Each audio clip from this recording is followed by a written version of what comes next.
मंत्री, देश के तमाम केंद्रीय मंत्री, भाजपा के सारे सांसद, भाजपा के सारे विधायक घड़ियालू आंसू बहा बहा के कह रहे थे कश्मीर फाइल्स देखो, कश्मीर फाइल्स देखो।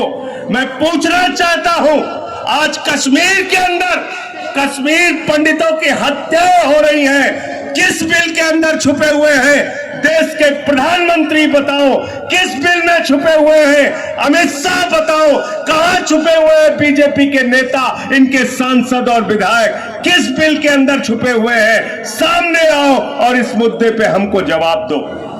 पूरा देश आपसे जवाब चाहता है, क्योंकि बड़े बड़े दावे किए गए थे और दावा किया गया था कि कश्मीर के अंदर जमीनें खरीदने की छूट होगी। दावा किया गया था कश्मीर में इंडस्ट्री लगाने की छूट होगी। दावा किया गया था कश्मीर में आतंकवाद मिट जाएगा, कश्मीर बिल्कुल रास्ते पर आ जाएगा, रोजगार मिलेगा लोगों को। और यह भी कहा गया था कि नया कश्मीर बनेगा, नया कश्मीर। मोदी जी ने कहा था नया कश्मीर बनेगा। नया कश्मीर तो नहीं बना, 90 का कश्मीर बना दिया मोदी जी आपने। 90 का कश्मीर, 90 का कश्मीर बना दिया। आपको याद होगा 90 के दशक में इसी कश्मीर के अंदर क्या हुआ था?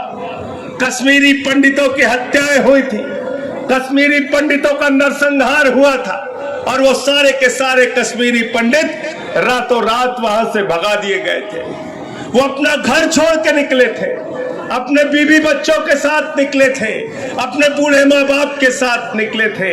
पूरा हिंदुस्तान रोया था 90 की वो तस्वीर देख के। और जब 90 में कश्मीरी पंडित वहां से भगाए गए थे, उस समय भी केंद्र में भारतीय जनता पार्टी के समर्थन से सरकार चल रही थी। और 2022 में जब कश्मीरी पंडितों की हत्याएं हो रही हैं, जब कश्मीरी पंडित वहां से पलायन कर रहे हैं, एयरपोर्ट भरे हुए हैं, सड़कें भरी हुई है, छोटे छोटे बच्चे बूढ़े माँ बाप के साथ कश्मीरी पंडित वहां से पलायन कर रहे हैं, उस वक्त भी 56 इंच के सीने वाली मोदी जी की भारतीय जनता पार्टी की सरकार है।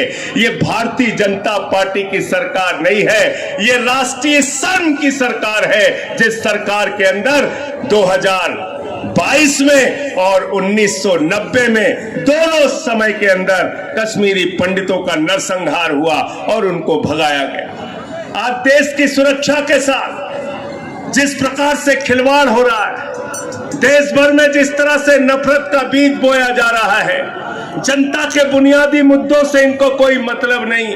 कश्मीरी पंडितों की हत्याएं हो रही हैं, इस बात की चिंता नहीं।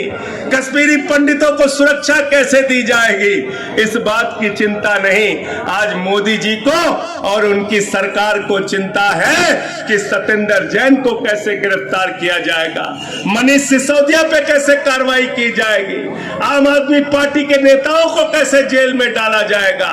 अरे मैं कहना चाहता हूं मोदी जी, आम आदमी पार्टी के लोगों पे आपने बहुत मुकदमा किया, बहुत जांच कराई, बहुत सीबीआई छोड़ी, बहुत ईडी छोड़ी, आज तक कुछ नहीं कर पाए। और जब तक आम आदमी पार्टी का अस्तित्व है, अरविंद केजरीवाल जी के नेतृत्व में पूरे देश के अंदर ईमानदारी से हम लोग शिक्षा, स्वास्थ्य, बिजली, पानी, जनता के मुद्दों पर काम करते रहेंगे। तुम्हारे इन उत्पीड़नों से न हम रुकने वाले हैं, न हम थमने वाले हैं। तुम जितना जुल्म करना चाहते हो हमारे ऊपर करो। और केजरीवाल जी ने तो कह दिया कि पूरी पार्टी को जेल में डाल दो, लेकिन कश्मीर के लोगों को सुरक्षा दो, देश की जनता के लिए काम करो। 8 साल में, अभी पिछले दिनों हमारे नरेंद्र मोदी जी ने कहा, मोदी जी ने एक भाषण किया 8 साल पूरा होने पे, बोले 8 साल में कोई ऐसा काम हमने नहीं किया जिसकी वजह से आपको शर्मिंदा होना पड़े। नरेंद्र मोदी जी, मैं आपसे पूछना चाहता हूं, इन 8 सालों में आपने नोटबंदी किया, आपने दावा किया कि देश में काला धन खत्म हो जाएगा, आतंकवाद खत्म हो जाएगा।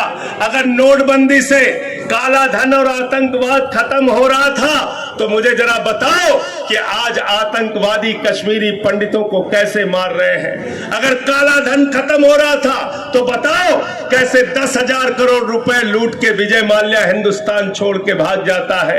मोदी जी के मित्रों नीरव मोदी और मेहुल चोकसी हजारों करोड़ रुपए लूट के हिंदुस्तान छोड़ के भाग जाते हैं। ललित मोदी 3,000 करोड़ लूट के हिंदुस्तान छोड़ के भाग जाता है। लाखों करोड़ों रुपए हिंदुस्तान का लूट के चंद पूंजीपति बैठे हुए हैं। बताओ मोदी जी, आपको शर्म आती है कि नहीं आती है? नोटबंदी जब आपने किया तो 100 जिंदगियां लाइन में लग के खत्म हो गई। ना आतंकवाद खत्म हुआ, ना काला धन खत्म हुआ, लेकिन इस देश के अंदर 100 जिंदगियां लाइन में लग के खत्म हो गई। आपको शर्म भले नहीं आती, लेकिन आम आदमी पार्टी के एक एक कार्यकर्ता को और इस देश के लोगों को बहुत शर्म आती है। शर्म आती है उस वक्त जब हम आंकड़ा देखते हैं 45 वर्षों में बेरोजगारी का स्तर नरेंद्र मोदी के राज में सबसे ऊपर चला गया। मोदी जी को शर्म नहीं आती, लेकिन इस देश के नौजवानों को शर्म आती है। शर्म आती है उस वक्त जब हम पढ़ते हैं हंगर इंडेक्स में भारत 103 नंबर पे पहुंच गया,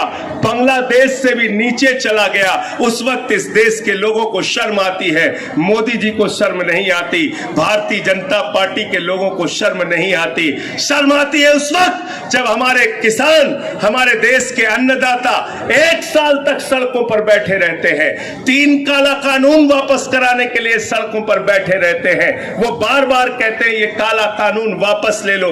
उनको कभी खालिस्तानी कहा जाता है, कभी पाकिस्तानी कहा जाता है, कभी आतंकवादी कहा जाता है, कभी लाठियों से पिटवाया जाता है, कभी आंसू गैस के गोले छोड़े जाते हैं, कभी पानी की बौछार कराई जाती है, कभी दुश्मन देश के नागरिक की तरह तार बिछाए जाते हैं उनके आगे।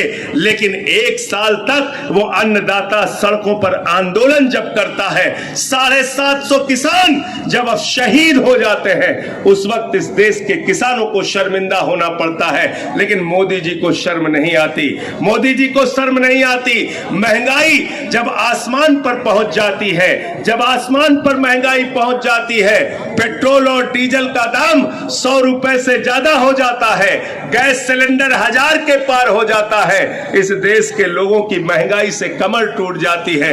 उनको तो शर्म आती है, लेकिन मोदी जी आपको शर्म नहीं आती, क्योंकि आपकी सरकार, आपकी पार्टी और आप लोग एक बेशर्म सरकार चला रहे हो, इसलिए आपको शर्म नहीं आती। ये देश 8 साल में आपके कृत्यों से, आपके कारनामों से शर्मिंदा है और बार बार ऐसी शर्मिंदगी का सामना हम लोगों को करना पड़ता है। साथियों और दोस्तों, आज जिस तरह से कश्मीरी पंडितों के ऊपर अत्याचार हो रहा है, आपको मैं बता दूं कि वहां पर सामूहिक पलायन, पूरे के पूरे घर, पूरी की पूरी बस्तियां वहां से निकल के दूसरे इलाकों में, देश के अलग अलग हिस्सों में जा रही हैं। कश्मीरी पंडित अपने ही देश के अंदर बेगाने हो गए, कश्मीरी पंडित अपने ही देश के अंदर विदेशी हो गए। कश्मीरी पंडितों पे जिस प्रकार का जुल्म और अत्याचार वहां पर हो रहा है, अगर आप देश उस दृश्य को देखेंगे तो मैं फिर दोहराना चाहूंगा कि ये नया कश्मीर तो नहीं बना मोदी जी के राज में, 90 वाला कश्मीर बन गया, 90 वाला कश्मीर। आज 23 मई की तारीख, उसके पहले वहां पर एक कश्मीरी पंडित टीचर की हत्या हुई। सारे लोग लिख कर देते हैं, सारे लोग निवेदन करते हैं सरकार से कि हमको ऐसी जगह पे पोस्टिंग कर दीजिए, ऐसी जगह हमें लगा दीजिए जहां पर हम अपनी नौकरी सुरक्षित तरीके से कर सकें। लेकिन उनको सुरक्षा नहीं दी जाती। उनके साथ किया क्या जाता है? जहां पे कश्मीरी पंडित रहते हैं वहां उनके सामने पुलिस बल लगा दी जाती है। जब वो अपनी सुरक्षा के लिए आवाज निकालते हैं, जब वो सड़कों पर आते हैं, जब वो कश्मीरी पंडित कहते हैं कि हमको सुरक्षा दो, सुरक्षा दो, सुरक्षा तो मोदी जी की सरकार नहीं दे पाती, सुरक्षा तो नहीं दे पाती, लेकिन उन कश्मीरी पंडितों को लाठियों से पिटवाया जाता है, उनके ऊपर आंसू गैस के गोले छोड़े जाते हैं, उनके ऊपर पानी की बौछारें की जाती हैं। और पता नहीं आपने वो दृश्य देखा होगा कि नहीं देखा होगा, उनके कॉलोनियों में ही ताला लगा के उनको जेल के अंदर बंद कर दिया गया है। वो वहां से चीखते हैं, चिल्लाते हैं, रोते हैं, बिलखते हैं, हमारे लोग मारे जा रहे हैं, हमको सुरक्षा दे दो, लेकिन उनको उनके घर के अंदर ही जेल बनाकर कश्मीर के अंदर बंद कर दिया गया है। आज एक के बाद एक राहुल भट्ट की हत्या हुई, रंजना बाला की हत्या हुई। आज वहां पर अभी कल मैं देख रहा था तो कश्मीर के अंदर 2 माइग्रेंट मजदूरों की, जो दूसरे इलाकों से जाके वहां पे मजदूरी करते हैं, उनकी हत्या कर दी गई। 18 हत्याएं हो चुकी हैं, 18 हत्याएं पिछले कुछ दिनों में, लेकिन सरकार को उसकी चिंता नहीं है। ना अमित शाह जी को चिंता है, न मोदी जी को चिंता है, न इनके कैबिनेट के लोगों को चिंता है। सारे लोग अगर पत्रकार वार्ता करते हैं, पीसी करते हैं, तो पूरे समय हमारे खबरों में बने रहने के लिए फोरम 4 को सब्सक्राइब करें और नोटिफिकेशन पाने के लिए बेल आइकन दबाएं।